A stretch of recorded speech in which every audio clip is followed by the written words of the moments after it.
Hey, tôi sẽ đây denganគ្នាសូមមកកាន់ channel K Block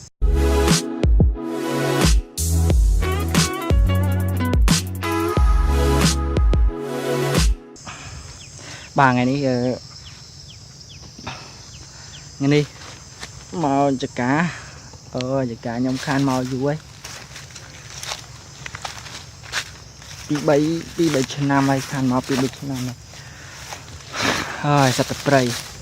ក៏ខ្ញុំធ្វើក៏ខ្ញុំមកអត់តន់ទៅរៀននៅនោះអត់មានព្រៃទេអត់មានព្រៃដុះតែស្មៅទេអូតែព្រៃដោយសារតែប៉ាខ្ញុំពុកខ្ញុំគាត់រវល់គាត់តែឯងអញ្ចឹងអត់មានណាមកមើលតែបានដិតដោះអញ្ចឹងវាស្មៅអូ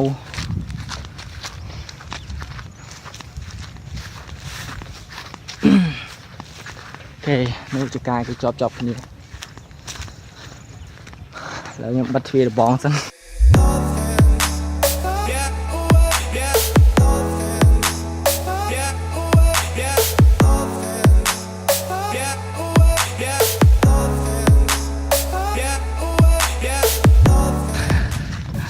នេះជាវី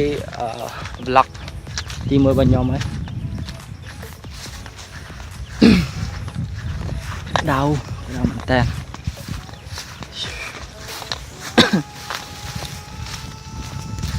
ព្រៃទាំងអស់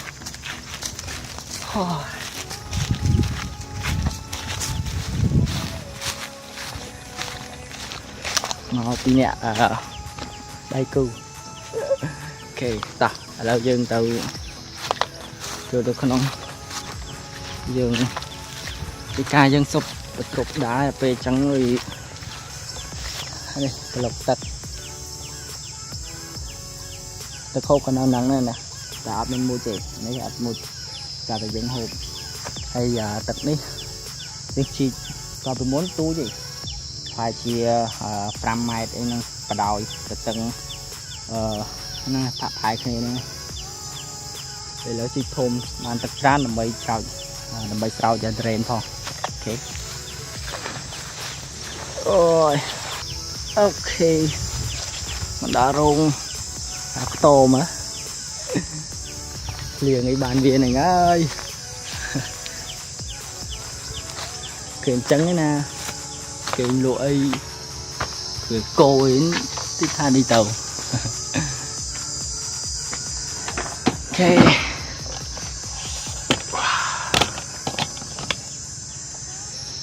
đau rồi đến tích sạch trền nó vì mình sau thôn cho muôn tất kì oh shit thôn lứa là xoay nè lấy lập đang bệnh gì nhỉ oh cũng có kêu cô là sao vậy tí chi đến một bạn đấy okay.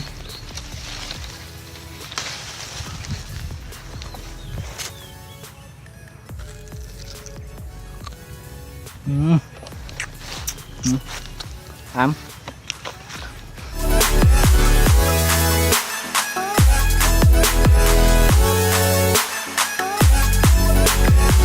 đó mời tụi em nè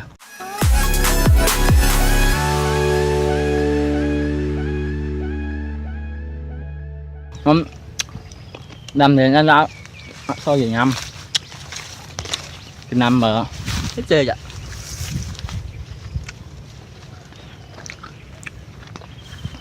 nè mà đám nó fly còn bà đây vì trái thật là mồm cát đấy nè tầm bắt trén nè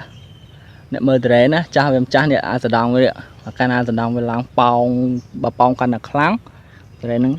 chết tô mày bóng cha cha này việc từ bị trả wow tê lại trả nè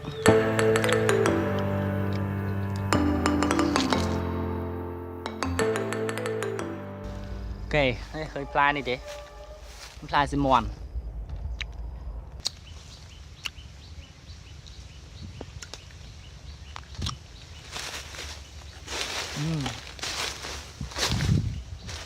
anh là bà phliêng đây là phliêng khăn phết cỏ tam đây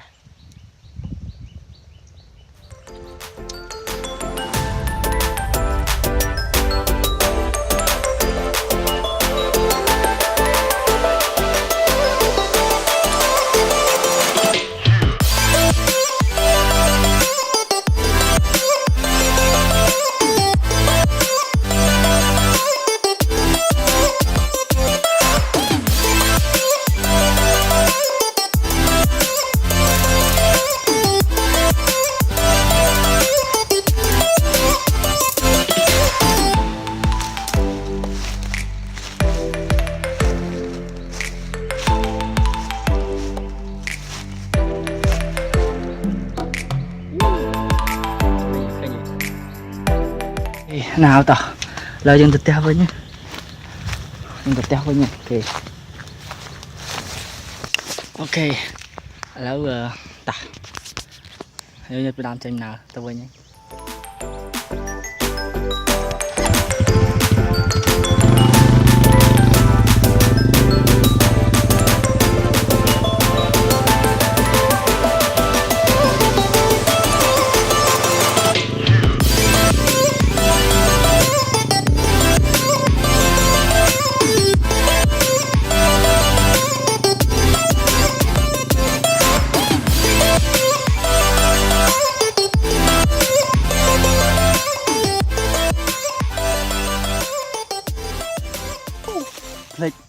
ok go